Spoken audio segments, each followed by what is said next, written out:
Hi అండి, అందరికీ నమస్తే. ఈరోజు మనం ఈ వీడియోలో ఒక ఆలుగడ్డతోటి వేడివేడిగా మంచి రుచికరమైన స్నాక్స్ను ఈరోజు మనం తయారు చేసుకుందాము. సాయంత్రం పిల్లల ఇంటికి రాగానే వేడివేడిగా ఇట్లా స్నాక్స్ తయారు చేసి పెట్టండి, మస్తు ఇష్టంగా తింటారు. ఇక ఇవి చేసుడు కూడా పెద్ద కష్టమేం కాదు, మస్తు అల్కా చేసుకోవచ్చు, తొందరగా చేసుకోవచ్చు. రుచి అయితే మామూలుగా ఉంటుంది, మస్తు ఉంటుంది. ఇక ఈ వీడియో నచ్చితే లైక్ చేయరి, షేర్ చేయరి, కామెంట్ చేయరి. అట్లనే మా ఛానల్ సబ్స్క్రైబ్ చేసుకొని పక్కకున్న బెల్ బటన్ కొట్టుర్రి. ఇక ఈ స్నాక్స్ తయారు చేయడానికి నేను ఇక్కడ ఒక పెద్ద సైజు ఉన్న పచ్చి ఆలుగడ్డను తీసుకొని ఈ ఆలుగడ్డకున్న పొట్టును తీసేసుకున్నా. ఇక పొట్టు తీసేసుకున్నాక ఒక గిన్నెలో కొన్ని నీళ్ళు తీసుకొని ఆలుగడ్డ తురుము గిన్నె తీసుకొని దీనితోటి ఈ ఆలుగడ్డను తురుములాగా చేసుకుంటున్నా. ఈ ఆలుగడ్డ తురుమును దొడ్డు చేసుకోవద్దు, కొంచెం సన్న మచ్చితట్టే గీరుకోవాలి. చూస్తున్నా వీడియోలో అట్లా ఆలుగడ్డ తురుము సన్నం ఉండాలి. ఈ ఆలుగడ్డను తురుములాగా గీరుకున్నాక ఈ తురుమును నీళ్ళతోటి కొద్దిసేపు పక్కకు పెట్టుకోవాలి. ఇక ఇప్పుడు స్టవ్ మీద ఒక కడాయి పెట్టుకొని దీంట్లో ఒక 4 కప్పుల నీళ్ళు పోసుకోవాలి. ఇక నీళ్ళు పోసుకున్నాక సగం పావడు నూనె కూడా పోసుకోవాలి.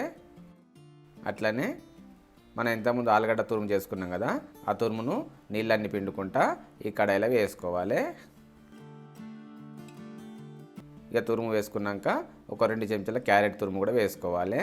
అట్లనే 2 పచ్చిమిరపకాయలను సన్నగా తరిగి వేసుకోవాలి. అట్లనే కొంచెం ఉల్లిపాయ ముక్కలు, ఒక చెంచాడు జీలకర్ర, కొంచెం కొత్తిమీర, ఒక చెంచాడు నువ్వులు వేసుకొని వీటన్నిటిని తక్కువ మంట మీదనే కొద్దిసేపు అన్ని మంచిగా కలిసిపోయేటట్టు కలుపుకొని ఇప్పుడు స్టవ్ మంట కొంచెం ఎక్కువ పెట్టుకొని ఈ నీళ్ళను మంచిగా మరగనియాలి. ఈ నీళ్ళు మరిగినాక రుచికి సరిపడినంత ఉప్పు వేసుకొని వీటన్నిటిని ఒకసారి కలుపుకొని ఉప్పు సరిగ్గా ఉందో లేదో ముందుగానే చూసుకోవాలి, తర్వాత చూసుకోరాదు. ఇక ఉప్పు సరిగ్గా ఉన్నట్లయితే ఇప్పుడు దీంట్లో 2 కప్పుల గోధుమ రవ్వ వేసుకోవాలి. మనం 4 కప్పుల నీళ్ళు పోసుకున్నాం కదా, అందుకని 2 కప్పుల గోధుమ రవ్వ వేసుకుంటున్నాం. ఇక గోధుమ రవ్వ వేసుకొని గోధుమ రవ్వ మంచిగా ఉడికినాక ఇప్పుడు స్టవ్ మంట తక్కువ పెట్టుకొని తక్కువ మంట మీదనే ఈ గోధుమ రవ్వ మంచిగా ఉడికి ఒక ముద్దలాగా తయారయ్యేదాకా ఊకే కలుపుకుంటా ఈ గోధుమ రవ్వను ఒక పిండి ముద్దలాగా తయారు చేసుకోవాలి. ఇక పిండి ముద్దలా తయారైనాక తీసి పక్కకు పెట్టుకోవాలి. ఇక ఇప్పుడు ఒక పెద్ద సైజు ప్లేట్ తీసుకొని దాన్ని బోర్లించి దానిపైన కొంచెం నూనె రాసుకోవాలి.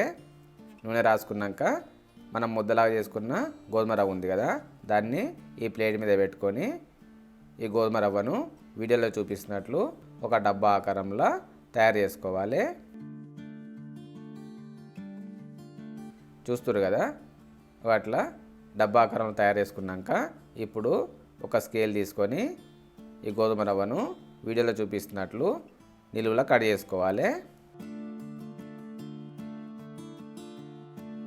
నిలువులా 2 భాగాలు చేసుకున్నాక ఇప్పుడు అడ్డంలో కూడా మనకి ఎన్ని భాగాలు అవుతాయో అన్ని భాగాలు చేసుకోవాలి. బాగా చిన్నగా చేసుకోకుర్రి, కొంచెం పెద్ద సైజే చేసుకోర్రి. ఇక అడ్డం నిలువు చేసుకున్నాక ఇప్పుడు వీడియోలో చూపిస్తున్నట్లు వాటిని మధ్యలో కూడా కట్ చేసుకోవాలి. చూస్తురా వీడియోలో కొంచెం నిమ్మలంగా నిదానంగా చేసుకోర్రి, ఆగమాగం చేసుకోకుర్రి.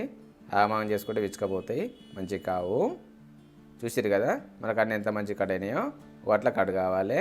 కొనలు మంచిగా ఉండాలి, అంత వంకంటే ఇంకా రావద్దు. ఇక అన్నిటిని కట్ చేసుకున్నాక వీటిని తీసి పక్కకు పెట్టుకోవాలి. ఇక ఇప్పుడు స్టవ్ మీద ఒక కడాయి పెట్టుకొని దీంట్లో నూనె వేడైనాక మనం చేసుకునే స్నాక్స్ను ఒక్కొక్కటిగా కడాయిలో వేసుకొని స్టవ్ మంట మామూలుగా పెట్టుకొని ఒకవైపు కాల్చుకోవాలి. ఇది ఒకవైపు కాలినాక రెండో వైపు తిప్పుకొని రెండో వైపు కూడా మామూలు మంట మీదనే కాల్చుకోవాలి. మంట ఎక్కువ పెట్టుకోకూర్రి, మామూలు మంట మీదనే ఈ మంచి కాలడానికి ఒక 10 నిమిషాల దాకా పడుతుంది. ఇది గోధుమ రవ్వ కొంచెం పచ్చిగా ఉంటుంది కదా, అందుకని మామూలు మంట మీదనే కనీసం 10 నిమిషాలు కాల్చుకుంటే మంచి మీద కరకరలాడుతూ లోపల మంచి స్పాంజీగా మంచి మెత్తగా ఉంటాయి. ఇక 2 వైపులా మంచిగా కాలినాక వీటిని తీసి పక్కకు పెట్టుకోవాలి. చూసారు కదా మనకు ఆలుగడ్డతో తయారు చేసుకున్న స్నాక్స్ ఎంత మంచి తయారైనాయో. ఇక ఈ స్నాక్స్ను చట్నీలో కానీ ఏదైనా సాస్లలో కానీ ముంచుకొని తింటే టేస్ట్ మామూలుగా ఉండదు, మస్తు ఉంటుంది. ఇక ఈ వీడియో నచ్చితే లైక్ చేయరి, షేర్ చేయరి, కామెంట్ చేయరి. అట్లనే మా ఛానల్ సబ్స్క్రైబ్ చేసుకొని పక్కకున్న బెల్ బటన్ కొట్టుర్రి.